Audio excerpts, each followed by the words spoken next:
જો બેટા, હવે મેં તને જેમ જેમ શીખવાડ્યું છે ને એમ એમ તું કરતી જશે, એટલે તારા પ્રોબ્લેમમાં તું બહાર નીકળી જશે. ઓકે? હા હે ભાવેશ, હું તમને એક વાત કહું. હા બોલ. તમે કાયમ ઈમાનીને હારી જ્યાં પછી શું કરવું જોઈએ ને એવી સલાહ ચમ આપતા હો. આ બીજાના મા બાપને જુઓ, પોતાના બાળકને જીતાય કઈ રીતે એવી સલાહ આપતા હોય. આમ જોવા જાય ને ભારત, તો એ બધા મા બાપ ગાંડા છે. હવે સમય હું તને સમજાવું.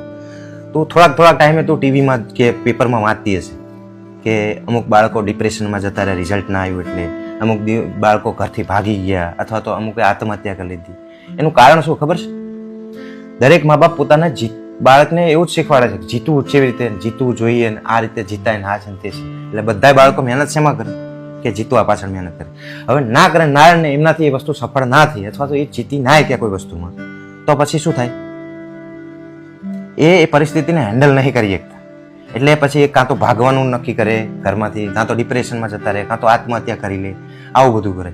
હવે દરેક મા બાપની ફરજ એ આવવી જોઈએ કે કદાચ તમારું બાળક જીતી નથી શકતું, અને આવું બની શકે કે દરેક પરિસ્થિતિમાં જીતી જાય એવું પોસિબલ નહીં હોતું, તો એવી પરિસ્થિતિમાં એ બાળક પડી ગયું તો એને ઊભું કેવી રીતે થવું, નાપાસ થયા તો એમાંથી ફરીથી વાંચીને કે ફરીથી ઉત્સાહ અંદર પેદા કરીને પાસ કેવી રીતે થવું, કોઈ પણ પરિસ્થિતિમાં બહાર કેવી રીતે નીકળવું, આ શીખવાડવું જોઈએ કાયદેસર મા બાપે.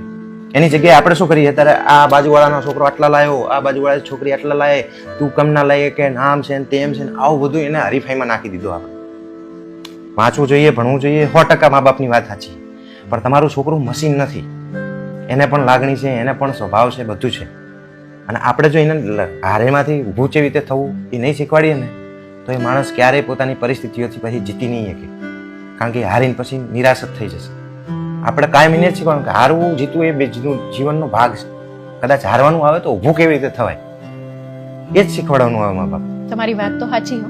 હા.